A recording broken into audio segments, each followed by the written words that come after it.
होळीची हे कुळ देवी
संकटी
दिघू निवासी श्रीमंत श्री जगद्गुरु तुकोबरा यांचा चार चरणाचा सर्वांच्या परिचयात असलेला व आपल्या कुळाची कुळदेवी कोण आहे ही माहित करून देणारा अभंग. विठाला विठाला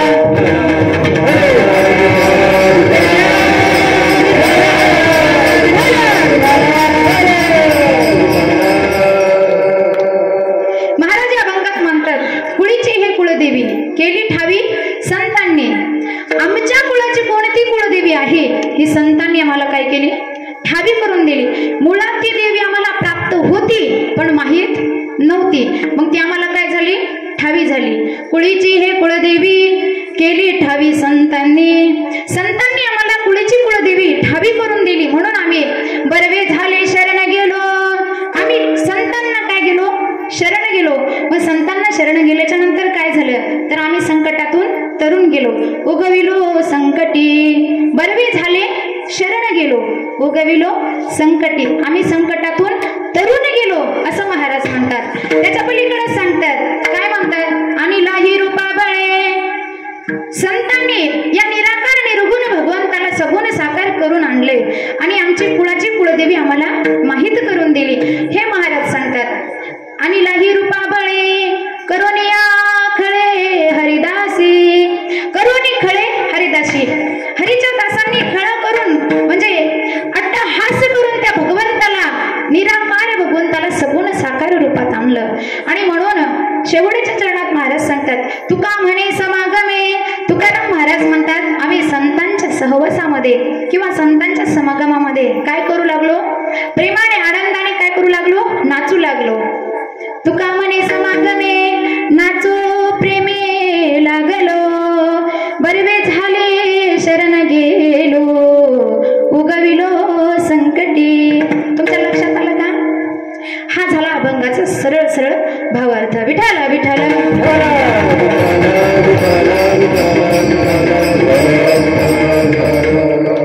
दुर्गादेवीच्या चरणी फुल वाहते वाकून. समोर मारुतीरायाचं मंदिर आहे ना, मारुतीरायाच्या चरणी फुल वाहते वाकून तुम्हा सर्वांचं नाव घेते. छत्रपती शिवाजी महाराजांचा मान राखून, छत्रपती शिवाजी महाराजांचा मान राखून. आता झालेत ना सर्वे आणि सेवेला प्रारंभ. विठाला विठाला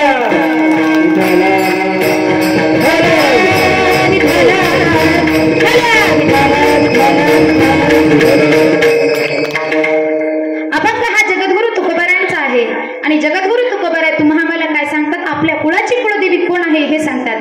पण सांगणारा व्यक्ती अधिकारी असावा लागतो, बरोबर का नाही? सांगणारा व्यक्ती का कोण पाहिजे, अधिकारी असावा लागतो. आता पाहायला जर गेलं तर विश्वाच्या पाठीवरती महाराज 3 जगद्गुरु झालेले आहेत. विश्वाच्या पाठीवरती 3 जगद्गुरु झालेले आहेत. त्याच्यातील सुरुवातीचे जगद्गुरु कोण आहेत तर भगवान श्रीकृष्ण आहेत. हे सर्वात पहिली जगद्गुरु आहेत. आणि दुसरे जगद्गुरु सांगायचे जर झाले तर ते आहेत आद्य गुरु शंकराचार्य. आणि तिसरे गुरु कोण असतील तर माझे देहू निवासी श्रीमंत श्री जगद्गुरु तुकोबाराय. विठाला विठाला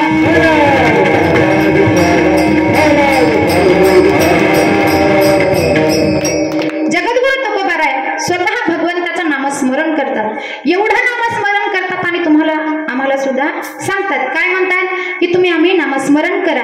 बरं, नामस्मरण करा सांगणारा व्यक्ती अनुभवी लागतो, कारण त्यांनी स्वतः जर अनुभव घेतला असेल तरच त्याला दुसऱ्याला सांगावं. नाहीतर आपण कोरडे पाषाण, बरोबर आहे का, दुसऱ्या सांगे ब्रह्मज्ञान आणि आपण स्वतः काय कोरडे पाषाण, तसं जमत नाही. जगद्गुरु तुकोबारायांच्या जीवनामध्ये स्वतः नामस्मरण एवढे करीत होते की जगद्गुरु तुकोबारायांनी स्वतः सांगावं की काय, शिंक जांभळी खोकला इतुकाच वेळ वाया गेला. त्यांच्या जीवनामधला फक्त एवढाच वेळ वाया गेला, किती, शिंक जांभळी आणि खोकला. आणि आपल्या जीवनामधलं जर पाहायला गेलं तर आपलं कसं असतं, फक्त शिंक जांभळी आणि खोकला आला कीच रामकृष्ण हरी, आपलं असं असतं. आणि जगद्गुरु तुकोबारायांचं तसं आहे. मग एवढा फरक आहे. आणि त्या संतांच्या जीवनामध्ये एवढं नामस्मरण ते स्वतः करत होते की त्यांच्या जीवनामध्ये नामाचा ओघ वाहत होता. जगद्गुरु तुकोबाराय एवढे अधिकारी संत होते की जगद्गुरु तुकोबाराय स्वतः सांगायचे की जगा काळ खाय आम्ही माथा दिला पाय. जगाला काळ खाते त्या काळाच्या डोक्यावरती पाय देऊन सदैव वैकुंठ गमन करणारे माझे जगद्गुरु तुकोबाराय, ते जगद्गुरु तुकोबाराय. आणि त्यांनी स्वतः जीवनामध्ये एवढं नामस्मरण केलं की आपण सर्वजण ज्या काळाला घाबरतो आणि आम्ही घाबरतो ना, ज्या काळाचं नाव काढले की तुम्हाला काळाला घाम सुटतो की नाही? पण त्या काळाच्या समोर माझ्या जगद्गुरु तुकोबारायांचं नाव जरी घेतलं तर त्या काळाला घाम सुटतो, एवढा अधिकार आहे. तुकाराम तुकाराम तुकाराम तुकाराम तुकाराम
अधिकारी होते. त्यांच्या जीवनामध्ये किती नामस्मरण केलं त्यांनी. त्यांचं जीवन चरित्र जर पाहायला गेलं तर काशीमध्ये एक ब्राह्मण होता आणि त्या ब्राह्मणाने आशुतोष भगवंताला साकडं घातलं होतं. काय साकडं होतं की हे भगवंता, मला एक अशा साधू पुरुषाची भेट करून दे. कोणत्या? की ज्याला परमार्थाचं ज्ञान असावं, आध्यात्मिकाचे प्रश्न मी त्याला विचारावे, अशा साधू पुरुषाची मला काय कर, भेट घडून दे. ब्राह्मणाने भगवंताला साकडं घातलं आणि भगवंताने सांगितलं, तुला खरंच आध्यात्मिकाचे जर प्रश्न काही विचारायचेच असतील तर तू काय कर, देहू गावामध्ये जा. तिथं तुकाराम नावाचे संत आहेत, त्या संतांना काय कर, आध्यात्मिकाविषयी प्रश्न विचार आणि तो काय करेल, तुझ्या प्रश्नाचे उत्तर दे. कोणी सांगितलं? भगवंताने सांगितलं त्या ब्राह्मणाला. तेव्हा ब्राह्मणाने विचार केला, भगवंताने सांगितलंय तर खरंच असावं, चला जाऊ आपण. तेव्हा मजल दर मजल करत देहू निवासी देहू ठिकाणी पोहोचले. देहू गावाला आले आणि देहू गावाला आल्याच्या नंतर विचारू लागले की तुकाराम महाराजांचं घर कोणतं आहे. तेव्हा लोकांनी सांगितलं की त्या थोडं पलीकडे जा, तिकडे आहे तुकाराम महाराजांचं घर. आता माहीत नसल्यावर विचारित यावं लागतं, जसं आम्ही आज आलो विचारित बरोबर आहे काय, माहीत नसल्यावर विचारित यावं लागतं महाराज. मग तसंच तुकाराम महाराजांचं घर कोणतं आहे हे विचारित कोण येऊ लागला, ब्राह्मण विचारित येऊ लागला. पण त्याच्या दृष्टीचे कसं दृश्य पडलं, किती दृश्य पाहून त्याला वेगळंच वाटू लागलं. काय वाटू लागलं, पण त्याला वाटलं जाऊ द्या, परक्याच्या गावात आलो, दुसऱ्याच्या गावात आलो, बोलायला काही नको, नाही तर फजित होती दुसऱ्याच्या गावात गेल्यावर. बरोबर आहे का नाही? दुसऱ्याच्या गावात जाऊन शहाणपणा करता येत नसतो महाराज, बरोबर आहे का नाही? म्हणून दुसऱ्याच्या गावात गेल्यावर काही बोलता येत नाही. त्याने प्रश्न त्याला पडला होता, पण तरी सुद्धा तो शांत बसला आणि निघाला. तिथून तुकाराम महाराजाच्या घरी आला. तुकाराम महाराजांच्या घरी आल्यावर त्यांच्या पत्नीला विचारलं, तुकाराम महाराज आहेत का? तेव्हा पत्नीनं सांगितलं, महाराज घरी नाहीये, आता येतीलच, तुम्ही बसा. घरी बसलं आणि घरी बसले आणि तितक्यात तुकाराम महाराज आले. तुकाराम महाराज आल्याच्या नंतर त्यांनी बघितलं की रस्त्याने येताना त्यांच्या दृष्टीस एक दृश्य पडलं होतं. काय पडलं होतं की कोणीतरी घाणेरड्या जागेवरती भजन करतोय आणि तो भजन करणारा व्यक्ती कोण होता? हाच होता, ज्यांच्याकडे आध्यात्मिकाचे प्रश्न विचारण्यासाठी ब्राह्मण आला होता. विठ्ठल विठ्ठल. आपण ज्याला आध्यात्मिकाचे प्रश्न विचारायलो त्या व्यक्तीला भगवंताचं नामस्मरण कुठं करावं हे सुद्धा कळत नाही. भगवंताचं नाम एवढं पवित्र आहे, एवढं मंगल आहे आणि ते पवित्र नाम घाणेरड्या जागेवरती हा व्यक्ती घेतोय आणि ह्या व्यक्तीला आध्यात्मिकाचं ज्ञान असावं, पण तरी सुद्धा. तेव्हा त्या ब्राह्मणाला प्रश्न पडला, आपण ज्या व्यक्तीला आध्यात्मिकाचे प्रश्न विचारायला आलो आणि त्या व्यक्तीला ज्ञान नाही कशाचं, की भगवंताचं नामस्मरण कुठं करावं, तरी शांत बसला. हा. का तर त्याला प्रश्न विचारायचे होते. त्याला आध्यात्मिकाविषयी जे जे काही प्रश्न पडले होते ते प्रश्न विचारून घ्यायचे होते. त्यामुळे तो शांत बसला. आणि महाराजांनी विचारलं, तुमचं येण्याचं कारण कसं काय आलात तुम्ही? तेव्हा त्यांनी सांगितलंय, मला तुमच्याकडं काम आहे, काहीतरी प्रश्न विचारायचे. तुकाराम महाराज म्हणले, तुमचे जे काही प्रश्न असतील आपण नंतर पाहू. का तर तुम्ही खूप दुरून आलात, तर काय करा, तुम्ही आराम करा थोडा वेळ, आणि नंतर तुमचे प्रश्न आपण जे काही आहेत ते पाहू. तेव्हा जेवण वगैरे आटोपले आणि शांतपणे आराम करायला दोघंही पडले. सुसुप्तीमध्ये ते काय करू लागले, तुकाराम महाराज सुद्धा जवळ बसले, झोपले होते, आणि ब्राह्मण सुद्धा जवळच झोपला होता. दोघेही जवळ असताना त्या ब्राह्मणाच्या कानावरती भगवंताच्या नामाचा जयघोष पडला. विठ्ठल विठ्ठल विठ्ठल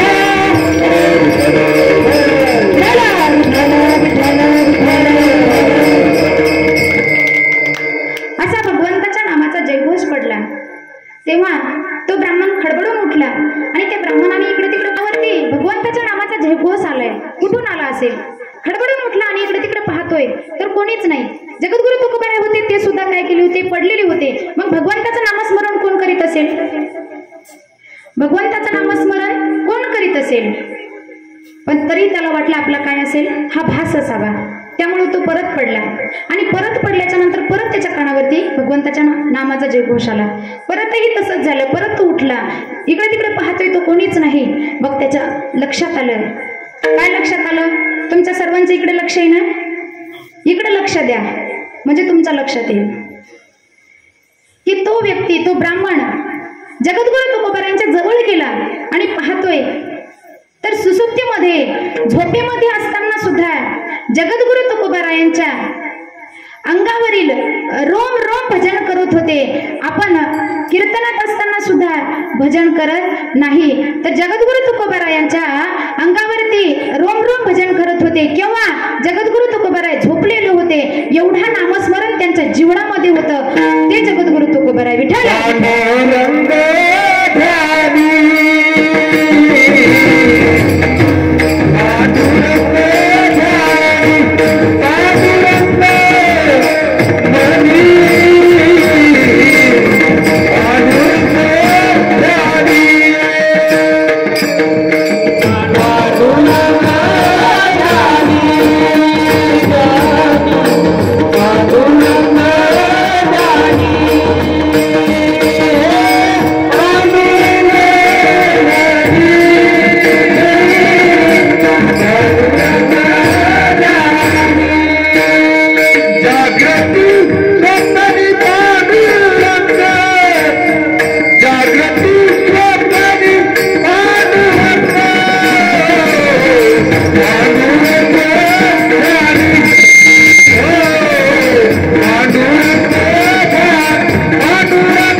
एवढं पांडुरंगाचं नामस्मरण म्हणजे जागृतीमध्ये तर नामस्मरण करतच होते, पण झोपेमध्ये सुद्धा ते नामस्मरण भगवंताचं करीत होते.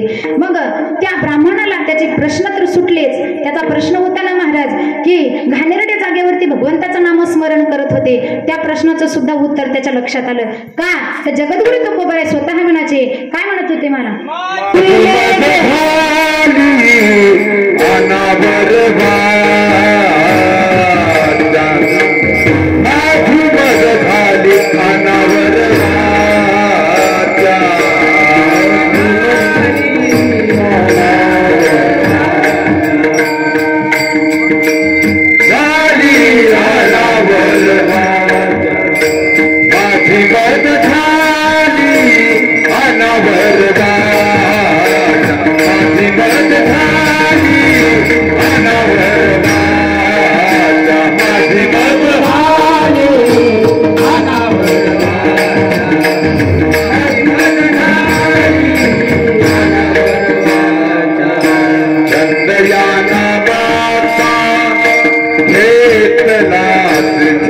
या नामाचा एकलाच माझी मत झाली मनावर माझी मत झाली मनावर वाचा माझी मत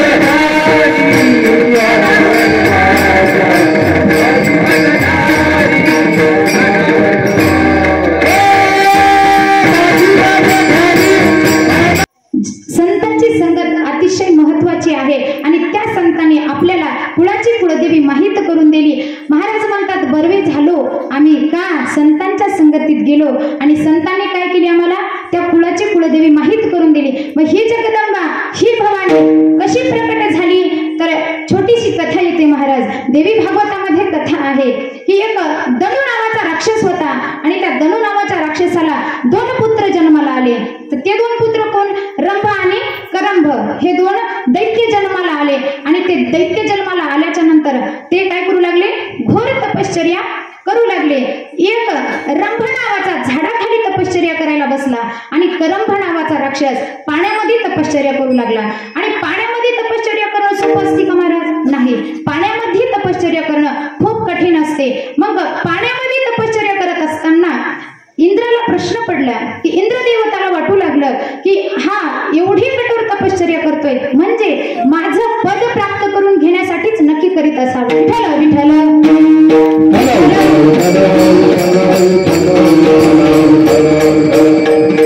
इंद्रदेवाला वाटू लागलं माझं पद प्राप्त करून घेण्यासाठी हा करंभ काय करतोय तपश्चर्या करतोय. त्यामुळं इंद्रदेवानं मगरीचं रूप धारण केलं आणि पाण्यामध्ये प्रवेश केला आणि करंभ नावाच्या त्या दैत्याचा वध केला, त्याला मारून टाकलं. मग नंतर रंभ नावाच्या राक्षसाला वाटू लागलं की माझा भाऊ मारला गेलाय, आता मी तपश्चर्या करून काय करू. मग त्यामुळे रंभ नावाच्या राक्षसाला दुःख वाटू लागलं आणि मग तो काय करू लागला आत्महत्या करण्यासाठी निघाला. आत्महत्या करायला निघाल्यावरती त्याला अग्निदेवतांना प्रगट होऊन वरदान दिलं. अग्निदेवता सांगू लागले बाबा तू सुद्धा तपश्चर्या केलीस आणि आत्महत्या का करतोयस. तेव्हा अग्निदेवतांनी त्यांना वरदान दिलं काय तर तुझ्या दृष्टीस एक सुंदर स्त्री पडेल आणि त्या स्त्री सोबत तुला विवाह करायचा आहे आणि त्या स्त्री पासून तुला काय होईल एक पुत्र जन्माला येईल. तो पुत्र या त्रैलोक्याचा राजा होईल असं अग्निदेवताने वरदान दिलं होतं. मग रंभ नावाच्या राक्षसाला वाटू लागलं मला अग्निदेवाने वरदान दिलंय तर मग आता मी आत्महत्या कशाला करू. त्यामुळे रंभाने आता आत्महत्या करायचा विचार बदलला आणि परत निघाला तपश्चर्या करायला. तपश्चर्या करून त्याने डोळे उघडले आणि डोळे उघडून त्याच्या दृष्टीस एक सुंदर स्त्री पडली. ती स्त्री नव्हती, ती काय होती सुंदर एक म्हैस होती. सुंदर म्हैस होती. मग तो दैत्य होता. दैत्य तपश्चर्या करून त्या तपाच्या बळावरती त्याने काय केलं रेड्याचं रूप धारण केलं आणि त्या म्हशी सोबत विवाह करून संसार करू लागला. विठ्ठल विठ्ठल.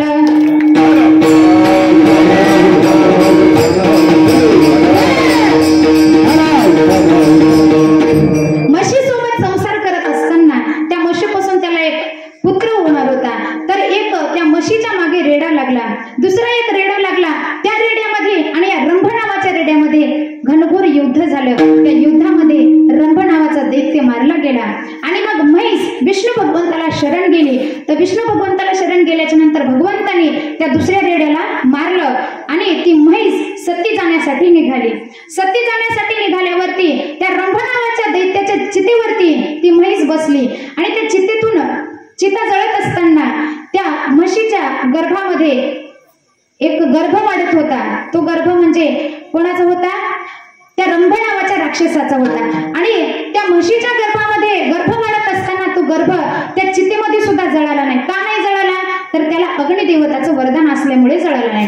मग त्या म्हशीच्या गर्भातून उत्पन्न झाल्यामुळे त्या राक्षसाचं नाव काय पडलं महिषासूर असं पडलं. विठ्ठल विठ्ठल.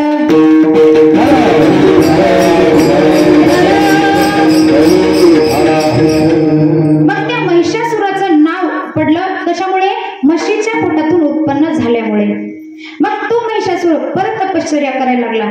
तपश्चर्या करून त्याने ब्रह्मदेवाला प्रसन्न करून घेतलं आणि ब्रह्मदेवाकडून वरदान प्राप्त करून घेतलं. काय वरदान प्राप्त करून घेतलं की मला अमर करा. ब्रह्मदेव म्हणाले बाबा मी तुला अमर करू शकत नाही, तू दुसरं वरदान माग.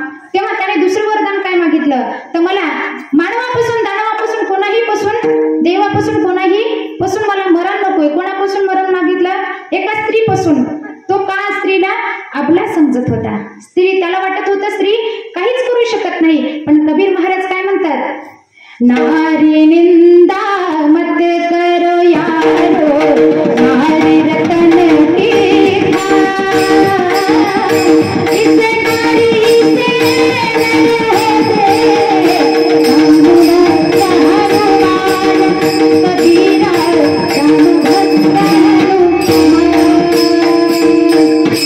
कबीर महाराज म्हणू लागले की बाबा नारी निंदा करूच नको तू. नारी साधी आहे का? नारी ही आदिशक्ती आदिमाया आहे. मग तो महिषासुर नावाचा दैत्य स्त्रीपासून मरण मागितल्या कारणाने तो त्याला वाटू लागला आता मला स्त्री मारू शकणार नाही. मग सगळीकडे तो काय करू लागला? हाहाकार करू लागला, सगळ्यांना त्रास देऊ लागला. तेव्हा सगळे देव एकत्रित आले आणि सर्व देवतांनी सुद्धा त्या महिषासुरासोबत युद्ध केलं. पण त्याला वरदान असल्या कारणाने कोणतेही देव त्याला मारू शकले नाही. मग सर्व देवगण काय झाले? या आदिशक्ती या आदिमाया माहेला जगदंबा मातेपाशी काय झाले?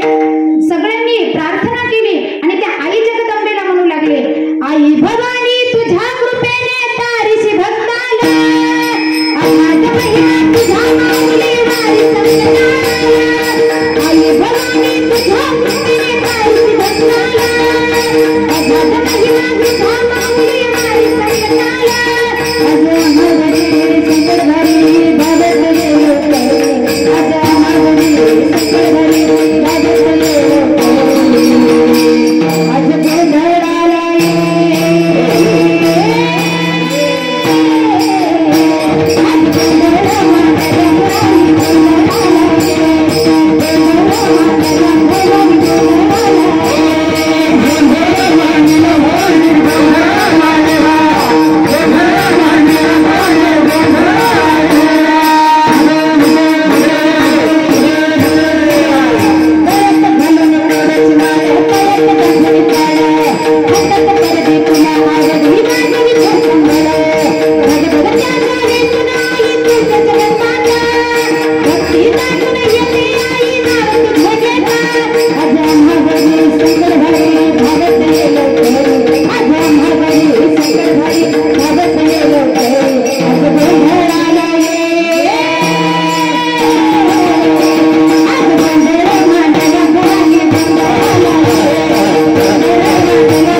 त्या जगदंबा मातेची प्रार्थना करू लागले, तिला विनवणी करू लागले.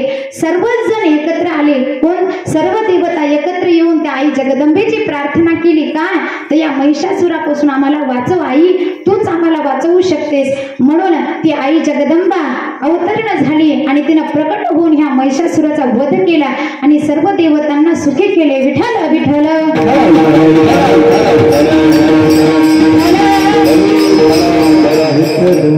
मग हीच जगदंबा प्रकट झाली आणि संतांनी या देवीला कसं आणले? अभंगाचं तिसरं चरण.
भगवंताला साकार करून आणलं. कशासाठी? तुमच्या आमच्यासाठी. त्या संतांनी आपल्यावरती उपकार केला म्हणून आम्ही त्या संतांना शरण गेलो. आता सर्वांनी एकदा वारकरी संप्रदायाच्या नियमाप्रमाणे भजन करूया. हात वरी करा सर्वांनी. तुलेले हरी का नाम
महाराज म्हणतात या अभंगातून काय सांगितले, फक्त आपल्याला आपल्या कुळाची कुलदेवी कोण आहे आणि कुलदेवी कोण आहे ही सांगितली आणि कोणी सांगितली, आणि आपण त्या संतांना बरवी झालो, शरण गेलो आणि आम्ही काय झालं, त्या संतांच्या सहवासामध्ये काय करू लागलो, प्रेमाने नाचू लागलो, असा अभंगाचा भावार्थ आहे.